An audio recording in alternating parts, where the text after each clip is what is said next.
মায়ের গায়ে হাত তোলার অভিযোগে এক মাদকাসক্ত ছেলেকে প্রকাশ্যে শাস্তি দিয়েছে এলাকাবাসী।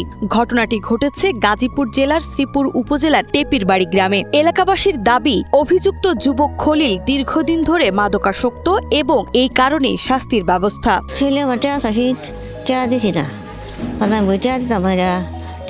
দরকার আছে না, কারেন্ট বিল দিলে কোনো খাইতি না, তারপর দিছি না, দেখে আবার গুটটা মিলে মারছে, লাগছে না, এটা আবার একটা গুটটা মিলে মারছে, এই হতে লাগছে গাড়ি দিয়ে আরো দিকে বলছে না আমার টাকা তো আমি বড়ি আইনা বিক্রি করাম, পরে টাকা দিছে না, দিকে এক দুই কত কাল্লার দিতে বড়ি আইনা ব্যবসা করবো আর কি। তার মার সকালবেলা টেয়া চাইছে তার মার থেকে, পরে তার মা টেয়া দেয় না দেখে আবার আপনার ইট দা তার মার ঠ্যাঙ্গো বাড়ি মারছে, পরে তার মা ব্যথা পায় মানে চিকা ঢুকা শুরু করতে পারে, লোকজন টেন কইছে আর এটা দর বিচার করো। স্বজন ও প্রত্যক্ষদর্শীদের ভাষ্য অনুযায়ী খলিল আগে মুদির ব্যবসা করতেন। ব্যবসা বন্ধ হয়ে যাওয়ার পর পারিবারিক অভাব, স্ত্রী চলে যাওয়া এবং হতাশার কারণে তিনি নেশায় জড়িয়ে পড়েন।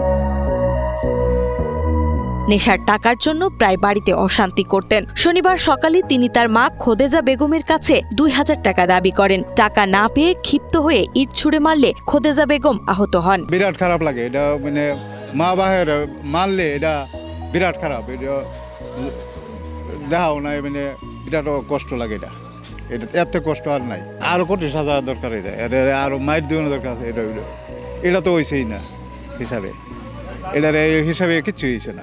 ঘটনার পর ক্ষুব্ধ আত্মীয় স্বজন ও স্থানীয়রা খলিলকে প্রথমে বাড়ির পাশে একটি খুঁটির সঙ্গে বেঁধে রাখেন এবং মায়ের কাছে ক্ষমা চাইতে বলেন। তিনি তাতে রাজি না হওয়ায় পরে ছাতির বাজার টেপিবাড়ি সড়কের পাশে মাটি খুঁড়ে তাকে কোমর পর্যন্ত পুঁতে রাখা হয়। ইসলামী দৃষ্টিতে মা বাবার গায়ে তো হাত দেওয়া তো যাবেই না, আর যারা দিছে বা তাদেরকে কঠিন শাস্তি দেওয়ার দরকার।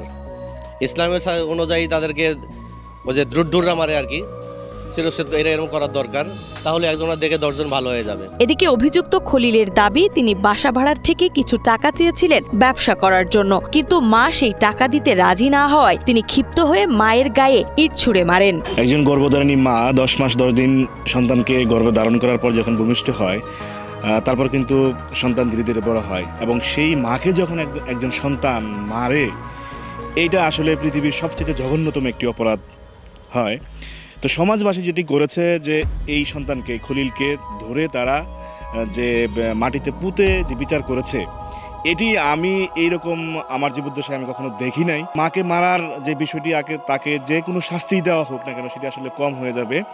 আর এই ছেলে এটি করেছে কিন্তু এই যে মাদকের যে প্রভাব, যেটি আসলে খুব অ্যাভেলেবেল হয়ে গেছে আজকে আমাদের সমাজে, হাত বাড়ালেই কিন্তু আমরা মাদক পাই। মাদকের যে একটি সমাজ, একটি দেশ যে ধ্বংস করে ফেলে, একটি পরিবারকে যে তিলে তিলে ধ্বংস করে ফেলে, তার কিন্তু এটি একটি উজ্জ্বল প্রমাণ যে গর্ভধারিণী মা তাকে জন্ম দিয়েছে, তার সেই মাকেই সে মারল।